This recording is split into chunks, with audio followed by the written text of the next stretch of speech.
birlik, bərabərlik, eyni zamanda rəhmət, bağışlanma və daha neçə gözəllikləri özündə əhatə edən Ramazan ayındayıq. Elə bugünkü buraxılışımızda Ramazanda niyyətin və paylaşmağın savabından bəhs edəcəyik. Oruç tutmaq yalnız ac qalmaqdır. İnsan Ramazanda niyyətini necə saflaşdıra bilər? Ramazanda paylaşmaq insanın mənəviyyatına necə təsir edir? Cibini yox, niyyətini paylaş ifadəsini dini baxımdan necə izah etmək olar? Maddi imkanı olmayan insan Ramazanda necə paylaşa bilər? İftar süfrəsinə kimləri dəvət etmək savabdır? Uşaqlar neçə yaşdan oruç tuta bilər? Ramazanda sədəqə veririk, yəni bacardığımız qədər öz əlimizdə olandan. Məsələn, paylaşırıq, qohum-qonşu olur, iftar süfrələri veririk, onlara da pay veririk, belə. Ramazan ayı çox nurlu bir aydır. Mən şəxsən Ramazan ayını çox sevirəm. Ümumi bütün müsəlman ümmətinin bir nurlu, bir xoş bir ayıdır. İnsanlar nəfsini tərbiyə eləməyi öyrənir, bir yerdə bir birlik olmağı öyrənir, bir-birinə yardım eləməyi öyrənir.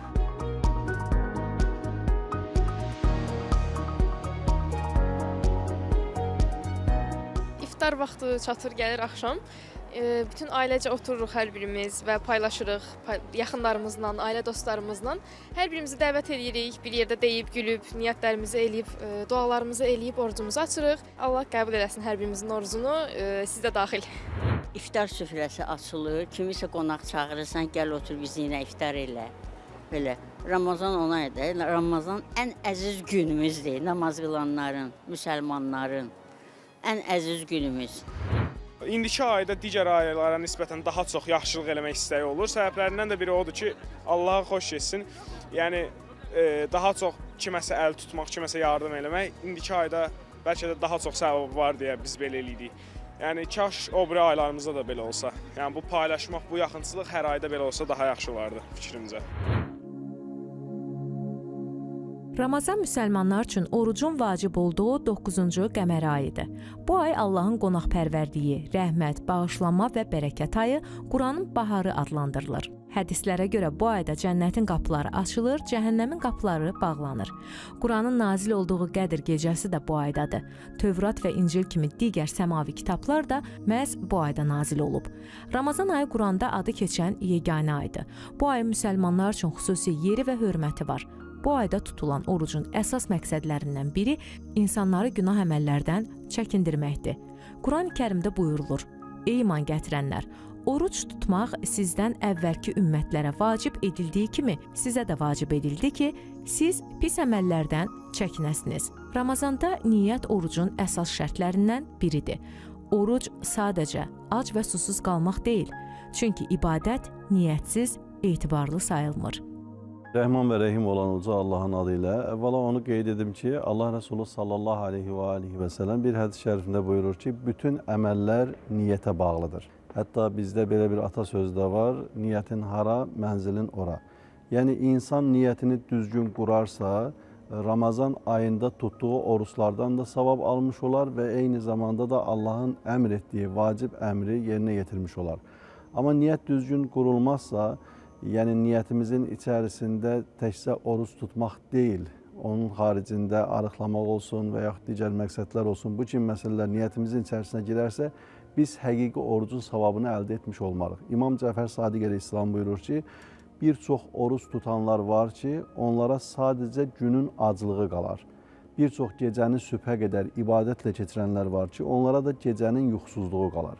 Belə olacağı təqdirdə bu mesajlar bizim üçün mühüm siqnaldır ki, biz düşünək, təfəkkür edək, tutduğumuz oruçların niyyətini yalnız və yalnız Allah xatirinə, Allah rizası üçün edək ki, tutduğumuz oruçlar da Allah qatında məqbul olmuş oruçlardan olsun. Ramazan ayı il ərzində günahdan qorunmaq üçün ən gözəl fürsətdir. Sanki Allah bizi bu bir ayda sınaqdan keçirərək dözümlülük yaradır. Allahı tanıyanlar bu günlərdə onun qapısına getməkdən yorulmur. Üzrxahlıq, keçmişdəki günahları yumaq üçün də ən gözəl fürsətdir bu ay. Ramazan ayı boyunca gecənin yarısında tək olan Tanrıya sevgi və inamla oyanıb işıqlarını yandıran evlərin sakinləri bəxtəvər bəndələrdir. Deyirlər, Ramazanda ürəklər təmiz, niyyətlər saf olarsa, pıçıltı ilə səmaya ucalan dualar Allahın dərgahına tez çatar. Bu müqəddəs ayda bütün niyyətləri, ibadəti, yaxşı əməlləri Allah rızası üçün etmək lazımdır. Allah Rəsulunun Həzrəti Əbu Zərə tövsiyəsi var. Ey Əbu Zər, gəmini daima yenilə, dərya çox dərindir. Azuqəni tamam kamal götür, kamil azuqə götür. Çünki çıxdığımız yol çox uzundur, səfərimiz uzundur. Yükünü çiyinlərindəki yüklərini yüngülləşdir, qalxdığımız yer yoxuşdur. Arxada çiyində olan yük sənin qalxmağına mane olacaqdır. Əməllərinin hamısını saflaşdır, ixlaslaşdır. Yəni, ixlas deyilir. Əslində, ixlas saf, təmiz, səmimi niyyətdir ki, əməllərini ixlaslı et. Nə edəcəksənsə et, əməllərin ixlaslı olsun ki, çünki aləmlərin Rəbbi olan uca Allah sənin bütün əməllərini incə detallarına qədər, içərisinin niyyətini də, çölünün əməlini də hamısını görür və bilir. Belə olacağı təqdirdə biz əgər Allah xatirinə, Allah mənim əməllərimi görür, işlərimi görür, feilimi görür, qəlbimi və düşüncəmi görür düşüncəsi ilə yaşayaramsa, o zaman niyyətim saf və təmiz olar. Quranda deyilir, Allah xatirinə verilən və başa qaxılmayan sədəqə daha böyük savabdır. Əgər insan paylaşarkən tərif gözləyirsə, onun mənəvi dəyəri azalır. Ona görə də deyirlər ki, əsas cibini yox, niyyətini paylaş.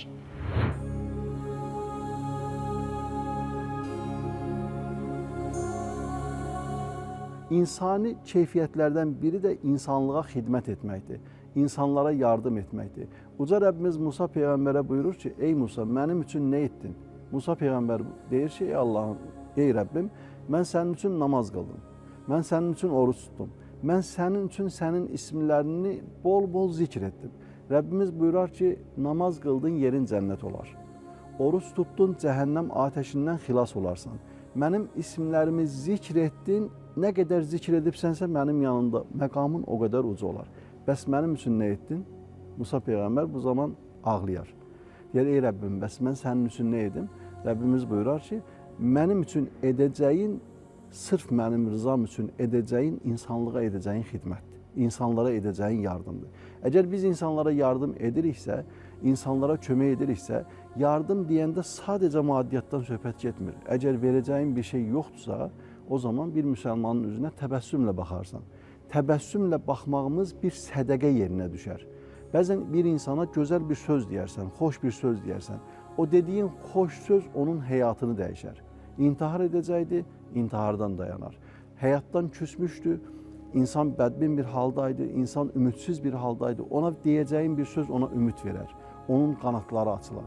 Və belə olacağı təqdirdə biz insanların halının dəyişməsində kömək edəriksə, Allah da bizim halımızı düzəldər. Quran-Kərimdə bir ayə var, Allahın dininə yardım edin ki, Allah da sizin halınızı islah etsin, halınızı düzəltsin. Bax, o halın düzəlməsi bizim mənəviyyatımızdır. Bizim mənəvi tərəqqimizdir, bizim mənəvi inkişafımızdır ki, əgər biz insanlara yardım ediriksə, bir yetimin başına sığal çəkiriksə, bir yoxsula ehtiyacını qarşılayırıqsa, bir xəstənin ziyarətinə gediriksə, bu kimi hallarda Allahın xüsusi nəzərini öz üzərimizə çəkirik.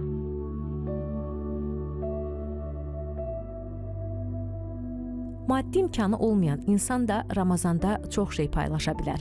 Çünki İslamda paylaşmaq yalnız pul vermək deyil, əsas olan niyyət və ixlasdır. Maddi imkanı olmayan biri Ramazanda yaxşı fikirlər, mənəvi dəstək, birinin könlünü almaq, küsürləri barışdırmaqla böyük savab qazana bilər. Allah Rəsulü buyurur ki, oruç tutan insanlar imkanları varsa, digər oruçlu insanlara iftar süfrəsi açsınlar. Əgər 10 nəfərə iftar süfrəsi açırsansa, o 10 nəfər oruç tutan insanların 10-nun savabını qazanırsan və oruç tutanların da savabından bir şey əskilmir. Əgər imkanın yoxdursa, iftar süfrəsi aça bilmirsənsə, Allah Rəsulü buyurur ki, bir su ilə olsa belə, bir xurma ilə olsa belə oruç tutanların iftarlarını açmalarına vəsilə olun. Bu da yoxdur.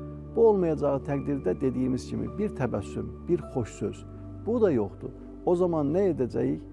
Allah Rəsulü buyurur ki, müsəlman o şəxsdir ki, dili ilə və əli ilə digər müsəlmanları yaralamasın. zədələməsin. Buna əl atacağıq ki, bunun özü də bir yardımdır. Əslində insan insana qarşı xəyanət etmirsə, insan insana qarşı vəfalı olursa, insan insana qarşı sədaqətli olursa, insan insanların ümidlənməsinə, qanatlanmasına yol açırsa, bunun özü də bir yardım sayılır. Yəni dinimizdə görürük ki, heç belə deyək, insanlara yükləmə yoxdur. İnsanların yükünü götürmə var. Allah Rəsulü buyurur ki, çətinləşdirməyin, asanlaşdırın, nifrət etdirməyin, sevdirin. Bu müqəddəs ayda insan paylaşdıqca mən mərkəzli düşüncədən uzaqlaşır. Bu təkəbbürü zəiflədir, təvazökarlığı artırır. Məhəmməd Peyğəmbər sədəqənin malı azaltmadığını, əksinə bərəkət gətirdiyini bildirirdi. Bu düşüncə insanda güvən və təslimiyyət yaradır. Paylaşmaq empatiya qurmaq hissini artırır, insanı cəmiyyətə daha da bağlayır. Elə bizim qəhrəmanlarımız da həmin o insanlardandır. Gəlin onlarla yaxından tanış olaq. Ramazan bizim üçün sadəcə oruc ayı deyil, həmçinin də bu ay paylaşmaq, bir-birimizi anlamaq, ehtiyacı olan insanlara dəstək olmaq üçün bir fürsət ayıdır. Biz yarandığımız andan məqsədimiz reklam yox, çalışmışıq ki, real ehtiyacı olan insanları tapaq, onlara sistemli olaraq yardım göstərək. Çünki bir çox insan yardım eləmək istəyir, amma hara, necə yardım etməli olduğunu bilmir və yaxud da buna işdən vaxt olmur. Biz bu məqamda öz üzərimizdə körpü rolunu üstlənmişik. Ümumiyyətlə, Unity Aid Club yarandığı müddətdə artıq 9 ilə yaxındır ki, 20 mindən artıq ailəyə yardım eləmişik. Təkcə ötən il 1000-dən artıq insana yardım eləmişik. Bu bizim üçün sadəcə bir statistika, rəqəmlər deyil. Hər bir rəqəmin arxasında həmin ailələrin bir taleyi, sevinci durur. Əsas fəaliyyət istiqamətimiz ehtiyaclı insanlara yardım eləməkdir. Elə bu Ramazan bayramı ərəfəsində çalışırıq ki, heç bir ehtiyaclı ailənin iftarda süfrəsi boş qalmasın. Bundan əlavə uşaqlar evinə də, mütəmadi olaraq şəhid və qazi ailələrinə də diqqət göstəririk. Bu bizim sadəcə borcumuz deyil, həmçinin də mənəvi məsuliyyətimizdir. Fəaliyyətimizdə çalışmışıq ki, ən əsas etibarlı olaq, şəffaf olaq. Yardım edən insanlar bilsin ki, bu yardımlar doğrudan da ünvanına çatır, ehtiyac sahiblərinə çatır. Ona görə maksimum şəffaf və açıq olmağa çalışırıq fəaliyyətimizdə. Bu verilişimiz vəsiləsi ilə də insanlara çağırış eləmək istəyirik. Əgər yardım eləmək istəyirsinizsə, elə düşünməyin ki, bunun üçün böyük məbləğlərə ehtiyac var. Bəzən elə olur ki, bizim gündəlik xərcimiz belə hər hansı bir ailənin bir aylıq ərzağının təminatı ola bilir. Bu bizim üçün kiçik görsənə bilər, amma o ailələr üçün böyük bir ümiddir, böyük bir sevincdir. Əgər imkanınız varsa, paylaşın. Əgər imkanınız azdırsa da yenə də paylaşın. Biz buradan könüllü olmaq istəyənlərə, dəstək olmaq istəyənlərə də səslənirik ki, əgər qoşulmaq istəyirsinizsə, gəlin birlikdə daha çox ailəyə çataq, daha çox yardımlar eləyək və xeyirxahlığı, yaxşılığı böyüdək. Qarşıdan gələn Ramazan bayramımızı və Ramazan ayımızı da təbrik edirəm. Ramazan hamımıza bol ruzu, bərəkət və mərhəmət gətirsin. İlk dəfə xatirimdədir ki, biz uşaqlar evinə getmişdik yardıma. Həmin günü açığı özdəki elə Rüfət bəyin ad günü idi həminki günü. Çox belə yaxşı xatirimdədir. O öz ad gününü belə deyək ki, qərar vermiş ki, həmin o uşaqlarla birlikdə keçirsin. Yardım etdik və çox əyləncəli bir vaxt keçirdik uşaqlarla həqiqətən. Onların hamısının üzü gülürdü. Və mən ilk dəfə orada, yəni indiyənə kimi mən təbii ki, pərakəndə şəkildə müxtəlif insanlara kiçik bir yardımlar etmişdim. Ancaq ki, belə deyək də, ümumiyyətcə, biraz haşiyədən kənara çıxıb bildirmək istəyirəm ki, ümumiyyətlə bizim Azərbaycan xalqı ümumiyyətlə belə mərhəmətli, yardımsevər bir xalqdır. Sadəcə belə deyək, insanlar yardımlar daha çox pərakəndə şəkildə eləyirlər, sistemsiz bir şəkildə eləyirlər. Əslində elə biz belə Rüfət bəylə tanış olanda da öz fikirləri mənə çatdıranda bildirdi ki, biz daha çox bu işi sistemləşdirmək istəyirik və daha sistemli şəkildə həyata keçirmək istəyirik. Düzdür, elə Ramazan ayıdır, elə Rüfət bəyin qeyd elədiyi kimi də ki, bu ayda biz böyük bir fürsətdir yardımlar eləməyə. Ancaq ən böyük bizim, belə deyək də, xeyriyyət cəmiyyətimizin məqsədi bundan ibarətdir ki, biz ümumiyyətlə nəinki Ramazan ayında, ilin hər ayında çalışaq ki, əlimizdən gələni edək və yardımlarımızı insanlardan əsirgəməyək. Və yenə deyirəm, həmin indi günə qayıtmaq istəyirəm ki, həmin gün həqiqətən çox gözəl bir gün keçmişdi və mən ilk dəfə insanların, əsasında kimsəsiz uşaqların bu cürlə belə sevincini görəndə artıq bir qürur hissi belə yaşadım ki, həqiqətən bir yaxşı bir komandadır, belə bir işlər görürlər və daha sonra sistemli şəkildə belə artıq komandanın üzünə çevrildim, sistem şəkildə yardımlara getdik və belə də mən bu gözəl komanda ilə tanış oldum. Yadımdadır ki, birinci kursda Rüfət bəylə tanış olduqda onunla birlikdə imkansız ailələrə dəstək olmaq üçün getmişdik. İlk dəfə həmin insanlara yardım etdikdə özüm də belə çox xoş təəssüratlarım oldu. O vaxt, yəni birinci kursda biz hətta ictimai nəqliyyatdan istifadə gedib həmin ailələrə yardım göstərirdik. Amma indi çox şükür ki, artıq özümüz də işləyirik və daha çox ailələrə yardım göstərə bilirik. Və bu da bizi çox sevindirir.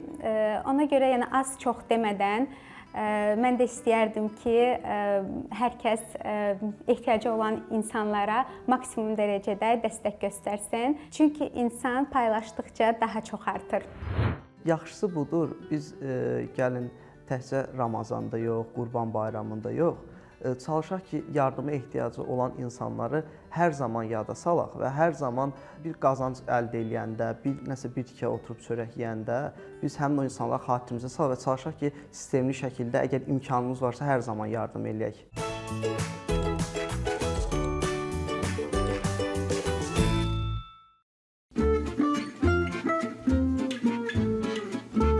Yaxşısı budur. İşimiz həyatda bilməli olduğumuz vacib məqamlara aydınlıq gətirməkdir. Ramazanda birlikdə iftar açmaq həm dini, həm də mənəvi baxımdan çox dəyərlidir. Bu sadəcə yemək paylaşmaq deyil, qəlblərin və duaların birləşməsidir. İftar vaxtı duaların qəbul olunma anı sayılır. Birlikdə edilən dua mənəvi atmosferi gücləndirir. Süfrədə amin səslərinin birlikdə yüksəlməsi qəlbləri yaxınlaşdırır. Ailə ilə birlikdə açılan iftar münasibətləri istiləşdirir, uşaqlarda dini dəyərləri aşılamada rol oynayır, hafizələrdə unudulmaz Ramazan xatirələri yaradır. Təbii ki, burada iftar verməkdən məqsəd, iftar süfrəsi açmaqdan məqsəd daha çox ehtiyac sahiblərinin ehtiyaclarını qarşılamaqdır. Amma belə bir məhdudiyyət, qadağa yoxdur ki, mən iftar süfrəsi açanda hər hansısa qohumumun imkanı yaxşıdır, onu çağıra bilmərəm. Hər hansısa dostumun imkanı yaxşıdır, onu çağıra bilmərəm. Önəmli olan bir dəfə süfrəmizi açıb, evimizdə nə varsa, cibimizdə nə varsa o süfrələrə tökmək yox. Əslində daha çox sadə süfrələr hazırlayıb, dəbdəbədən qaçıb, çox süfrəmizdə nemətləri yığıb, israf etməkdən uzaq durub, sadə süfrələrimizlə daha çox iftarlar verib, Allah üçün tutulan oruçların savabını qazanmaq, savabını əldə etmək daha çox məqsədə uyğundur. Amma bəzən insanlarımız görürük ki, bəsə düşür, bəzən insanlara özünü göstərir, bəzən özü də fərqində olmadan savab qazanacağı yerdə müəyyən günahlara girmiş olur ki, gərək bu kimi əməllərdən də çəkinək. Önəmli olan edəcəyimiz işi Allaha xatir etməkdir. Allaha xatir edəcəyimiz təqdirdə də süfrəmizi, gələn qonaqlarımızı çətin vəziyyətə salmamaqdır.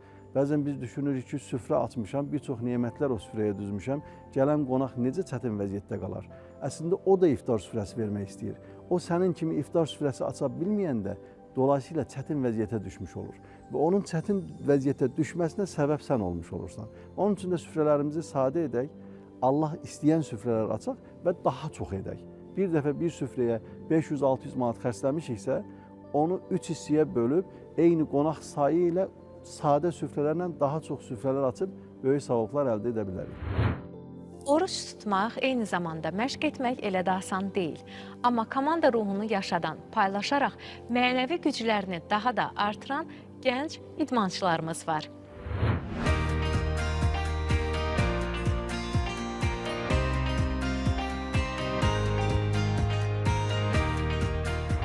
Bildiyiniz kimi artıq Ramazan ayıdır və bu Ramazan ayı təkcə səbir deyil, təkcə ac qalmaq deyil və həm də ruhumuzun sağlamlığıdır, mental qidalanmağımızdır. Biz ola bilər ki, biz fiziki olaraq ac qalırıq, amma bizim mənəviyyatımız qidalanır, səbrimiz qidalanır və bu da özünü yansıdır idmana, cüdoya. Cüdo da səbir tələb eləyir və cüdoda artıq daha səbirli olmağı öyrənir idmançılar. Həm tatamidə, həm də döşəkdən kənarda səbirli olmağı özlərində artıq bunu inkişaf elətdirirlər.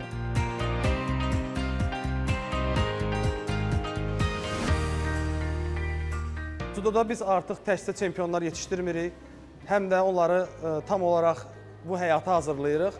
Ramazan ayında da biz səbirli olmağı və təkcə ac qalmağı deyil, həm də xarakterin formalaşmağını təkmilləşdiririk.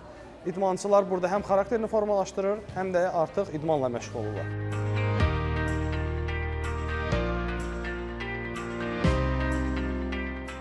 Ramazan ayında bizim məşqlərimiz üst-üstə düşür iftar vaxtları ilə və burada bizim idmançılarımız var, hansı ki oruç tuturlar. Biz onlarla həm paylaşırıq, iftar saatlarımızı bir yerdə keçirdirik. Paylaşmaq gözəldir, biz də onu həm aşılayırıq öz idmançılarımıza, uşaqlara və Ramazan ayında bu təşəbbüsü çalışırıq zala da yansıdaq, idmana da yansıdaq. Eyni anda həm məşq edirik, həm iftar vaxtı paylaşırıq. Öz əlimizdə olanlarımızla, azuqələrlə biz iftarımızı açırıq və məşqimizə davam edirik. Ona görə də Ramazan ayı gözəldir, paylaşmaq gözəldir. Çalışın həmişə paylaşasınız və güclü olasınız. Ac qalmaq həm bizi fiziki, həm də iradəmizi gücləndirir.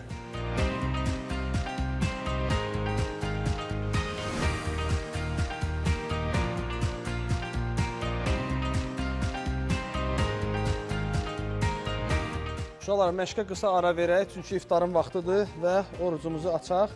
Allah qəbul eləsin, Allah tutan orucları qəbul eləsin. Buyura bilərsiniz, bismillah.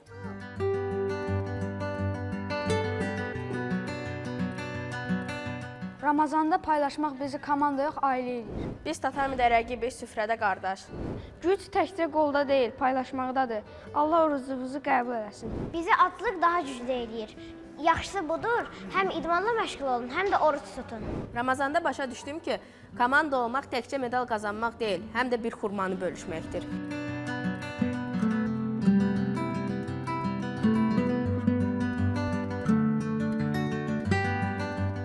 Paylaşmaq gözəldir.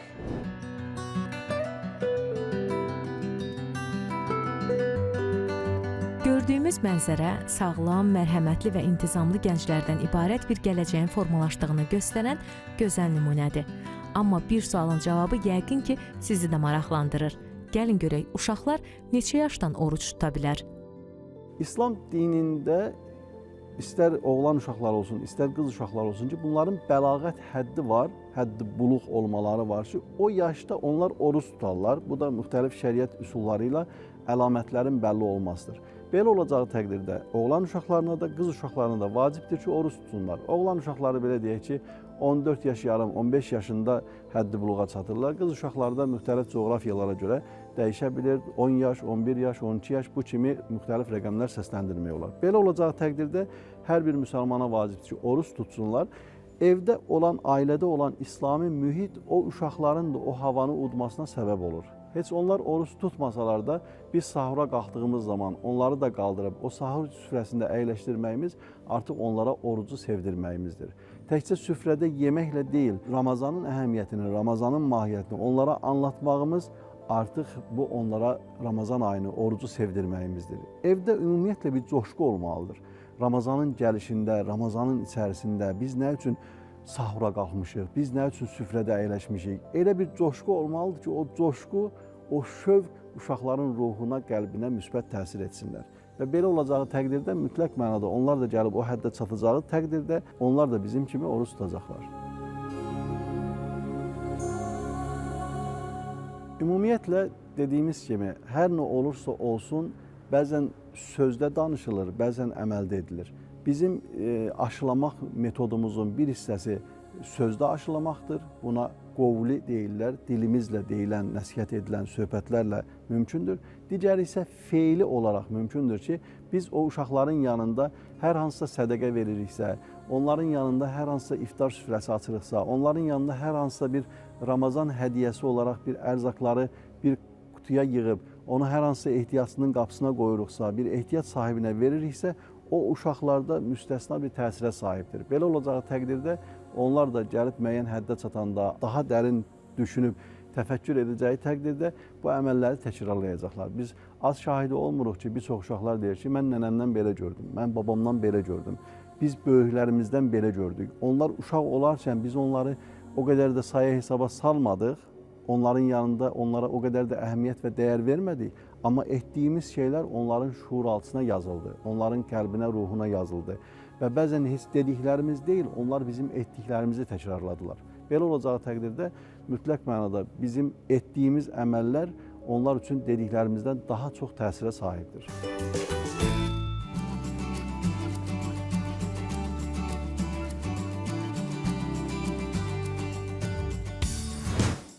Son olaraq qeyd edim ki, bütün dinlərdə oruç tutmaq ənənəsi var. İslam dininə əsasən Allah buyurur, oruc mənim üçündür və mən onun mükafatını öz dərgahımda xüsusi olaraq verəcəyəm. Sizin də oruclarınızın qəbul olunmasını arzu edirəm. Gələn həftə yenidən görüşmək ümidi ilə. Hələlik!